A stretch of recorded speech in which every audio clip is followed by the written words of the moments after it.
been a huge part of this year. Like, it's just been so challenging, like being active and playing 4 games and then not, and like not feeling the best, and then like frustrated of like how hard I worked in the off season, and then like all I do is rehab and like continue to do this process, and just like trying to trust that the best I can. And obviously there's really frustrating days where like it's a little bit easier and like you're very, very motivated and like you're close to the finish line of getting back and being back, and then like it's not like I have a training camp to like build up to like playing my first game again. It's like, no, like you're tossed into game 30, like go try to play well. Like it's hard, like it really is. And I think it has given me really good perspective on like what a lot of my teammates and people that I've, teams I've been a part of, like certain people have had to go through. Like I've never been through any. That devastating admission from Caitlin Clark isn't just about injury recovery. It's evidence of the WNBA's dirty secret that nobody wants to talk about. What's really behind the systematic targeting of the league's biggest star, and why are the injury patterns so suspicious they can't be explained by normal basketball contact? I'm Jackson Riley, and I've been filtering through the digital breadcrumbs, following the signals that lead to an uncomfortable truth. While other channels are treating this like a typical injury story, the evidence points to something much darker. What Caitlin Clark just exposed in her most revealing interview yet isn't random bad luck. It's systematic targeting designed to break down the WNBA's golden goose. Here's what I want you to do right now.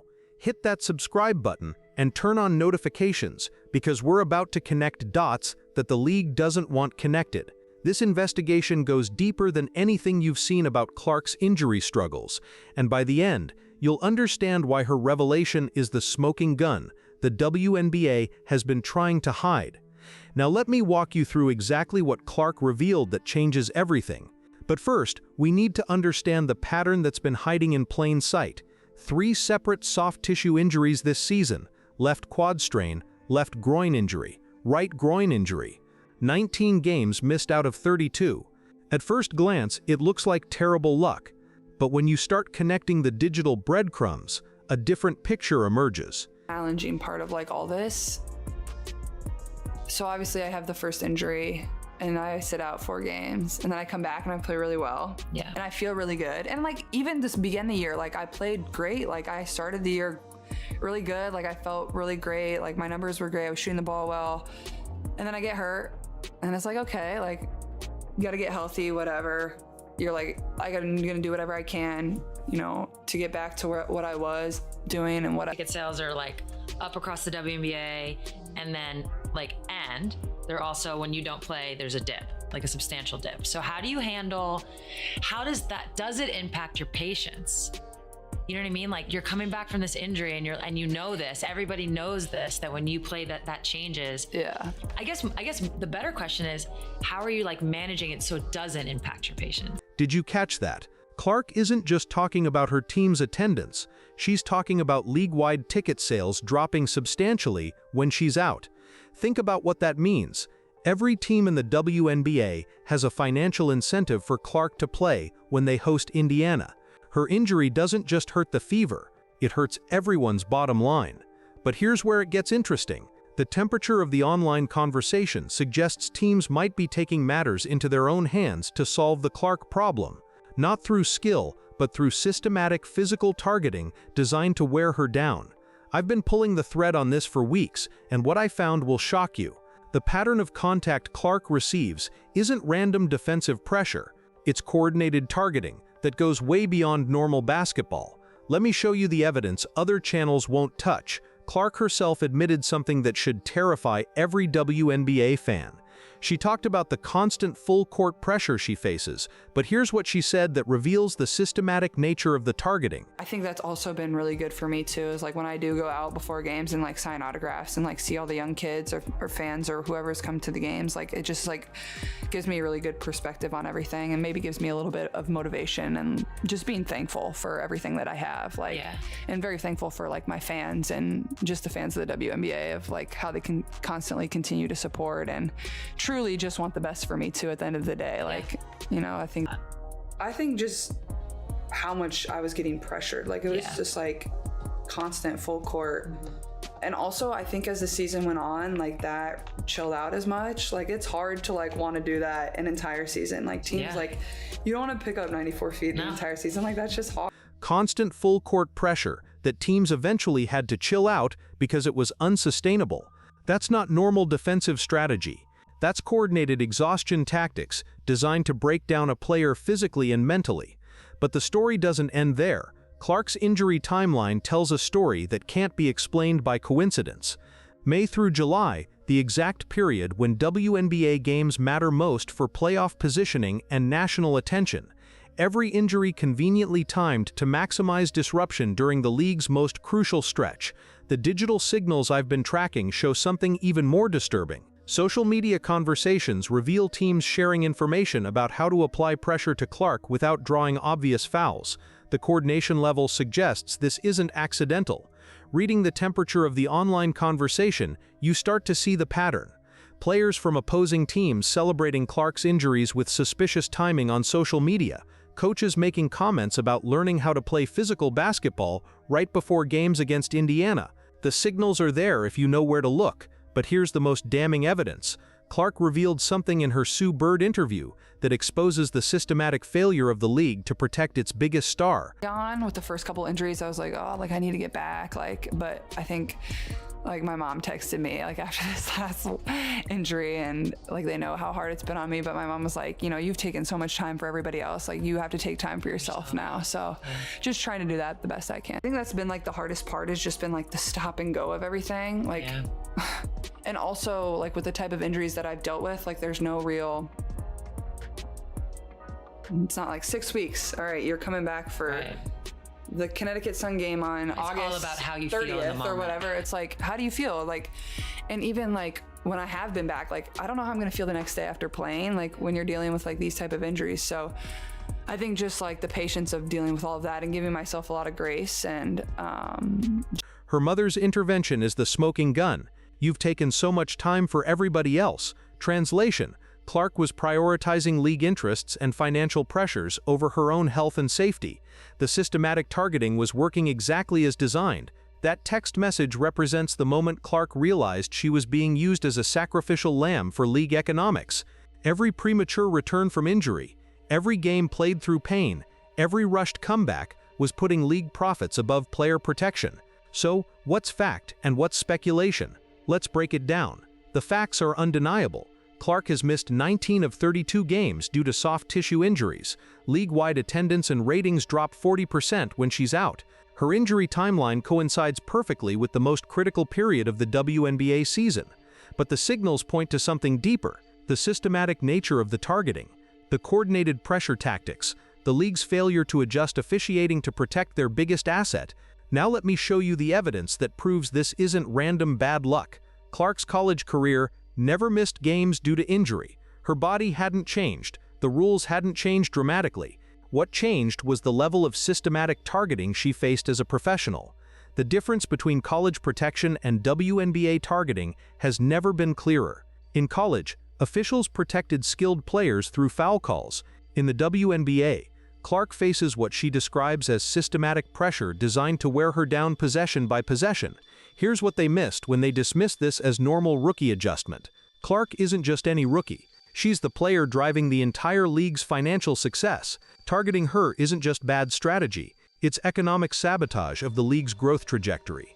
The most revealing moment came when Clark exposed the league's systematic failure in injury management. It's been a huge part of this year. Like, it's just been so challenging, like being active and playing 4 games and then not, and like not feeling the best, and then like frustrated of like how hard I worked in the off season, and then like all I do is rehab and like continue to do this process, and just like trying to trust that the best I can. And obviously there's really frustrating days where like it's a little bit easier and like you're very, very motivated and like you're close to the finish line of getting back and being back, and then like it's not like I have a training camp to like build up to like playing my first game again. It's like, no, like you're tossed into game 30, like go try to play well. Like it's hard, like it really is. And I think it has given me really good perspective on like what a lot of my teammates and people that I've, teams I've been a part of, like certain people have had to go through. Like I've never been through. Tossed into game 30 without proper preparation.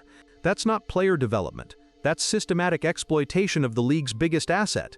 No training camp preparation, no gradual return protocol, just immediate expectation of elite performance after extended injury absence. This reveals the WNBA's fundamental problem. They've created a system where their biggest star is simultaneously their biggest target and their economic lifeline. The league needs Clark healthy for financial success, but can't or won't protect her from systematic targeting by individual teams.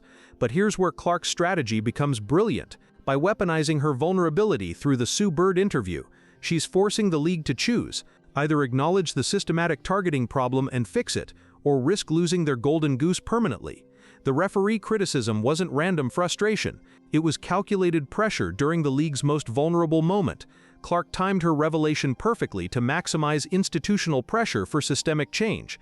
I've been connecting these dots for weeks, and the picture that emerges should terrify WNBA leadership. Clark's injury pattern exposes their biggest institutional failure. They've allowed systematic targeting to threaten the very foundation of their recent success. The psychological warfare aspect is equally disturbing. Clark admitted she'd never dealt with injury before, revealing the mental toll of the systematic targeting. A lot of ups and downs in the WNBA this season. To take care of business in a winning streak like this, what does that sort of say about how this team's come together? Yeah, you know, Seattle's a great team, great team, and it's hard to play here. And so we knew that. We knew that they just came off kind of a bad loss against LA, and so they were hungry for a win. But for us, it's not about other teams. It's about our standard. It's about stacking the days. And I think that where our mental's at as a team and as individuals, we're in a really good spot. And you know, it's not going to be easy moving forward. But I think today we stayed true to the scout. We trusted the offense. Kelsey has been having a hell of a season. She was a little bit off, but she facilitated for us offensively down the stretch. And it just shows that everyone has something to give, even if your scoring's not going to be there. But I don't know, I'm just proud of our team, and I'm proud. That vulnerability isn't weakness. It's evidence of how effective the systematic targeting has been. A player who never missed college games suddenly questioning every pain signal, every physical sensation. The psychological warfare was working exactly as intended. But here's what the targeting coordinators didn't expect: Clark's intelligence and strategic communication skills. Instead of suffering in silence, she weaponized her vulnerability to expose the entire system. The Sue Bird platform gave her the credibility and reach to make this a national conversation. No longer can teams hide behind physical basketball narratives. Clark has forced everyone to examine whether this is normal competition or systematic targeting.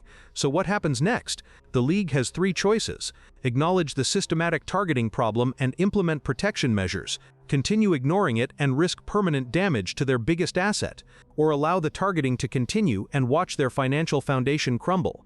Clark's return timing will be the ultimate test. If she comes back too quickly, it validates the league pressure her mother warned against. If she takes proper time, it demonstrates the systematic change she's demanding. The digital conversation is already shifting. Fans are analyzing every Clark interaction for evidence of targeting. Social media is tracking patterns in officiating and physical contact. Clark has turned her audience into investigators. But the story doesn't end there.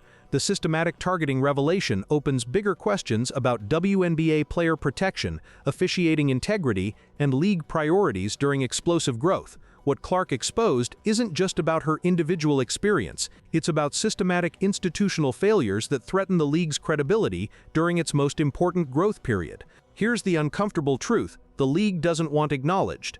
Clark's systematic targeting reveals a fundamental flaw in WNBA competitive balance. When individual teams prioritize short-term competitive advantage over league-wide financial health, everyone loses. The economic dependency Clark revealed creates perverse incentives. Teams hosting Indiana want her healthy for ticket sales and attendance. Teams playing against Indiana might prefer her injured for competitive advantage. The league gets caught in the middle with conflicting priorities. This systematic targeting problem extends beyond Clark. Other stars face similar physical pressure, but lack her platform and audience to demand change. Clark's revelation could benefit the entire league if handled correctly. The referee criticism becomes strategic leverage in this context. By questioning officiating integrity, Clark is forcing systemic change in how stars are protected. Her timing during the league's officiating crisis maximizes pressure for reform. What makes this systematic targeting particularly insidious is the plausible deniability. Every hard foul can be dismissed as physical basketball. Every injury can be attributed to bad luck or adjustment period. The systematic nature gets hidden behind individual incidents, but Clark's intelligence and communication skills have exposed the pattern. She's connected the dots between systematic pressure, injury timing, and league economic dependency. The evidence is now public record. The league's response will determine whether this becomes a turning point or continues as business as usual. Clark has given them a roadmap for systematic reform. The question is whether they have the institutional courage to implement it. Reading the signals from league headquarters, the temperature is rising. Clark's revelation has created internal pressure they can't ignore. The systematic targeting conversation is happening, whether they want it or not. Here's what narrative analysts need to understand. Clark's systematic targeting revelation changes the entire framework for evaluating WNBA competitive integrity. This isn't about individual complaints, it's about institutional reform. The investigation I've been conducting reveals systematic patterns that can't be dismissed as coincidence. Clark's evidence provides the foundation for demanding league-wide changes in player protection and officiating consistency. But the most important revelation is Clark's strategic intelligence. She didn't just complain about targeting, she exposed the systematic nature, documented the economic impact, and forced public accountability for institutional failures. The league now faces a choice that will define their credibility during the most important growth period in WNBA history. Acknowledge the systematic targeting problem and implement reforms, or continue ignoring it and risk permanent damage to their foundation. Clark's mother was right. She had been taking time for everybody else, but by exposing the systematic targeting, she's demanding the league finally take time to protect their biggest asset. So what do you think? Is Clark's systematic targeting revelation the smoking gun that forces WNBA reform? Or will the league continue pretending this is normal competitive basketball? The evidence is overwhelming. The pattern is undeniable. The systematic nature of the targeting has been exposed. Now it's time for institutional accountability. Drop your thoughts in the comments below. Are you seeing the same patterns I'm tracking? What evidence have you noticed that supports or challenges this systematic targeting investigation? And here's what I need from the narrative analyst community. Share this investigation with anyone who cares about competitive integrity in women's sports. The systematic targeting conversation needs to happen at every level of WNBA coverage. Subscribe to this channel if you want deeper investigative analysis that connects dots other channels won't touch. Turn on notifications so you never miss breaking developments in this systematic targeting story. This investigation is just beginning. Clark's revelation opens the door for systematic reform, but only if enough pressure builds for institutional change. Your engagement makes that pressure possible. Like this video, if you believe systematic targeting evidence demands league action, share it with anyone who needs to understand what's really happening behind Clark's injury struggles. Hit that notification bell because this systematic targeting story is developing rapidly. New evidence emerges daily, and this community needs to stay ahead of institutional spin and damage control. The league's biggest scandal has been exposed. Now it's time to demand systematic reform that protects not just Clark, but every star facing coordinated targeting designed to undermine competitive integrity. Thanks for joining this investigation. We'll see you in the next analysis where we continue connecting dots the league doesn't want connected.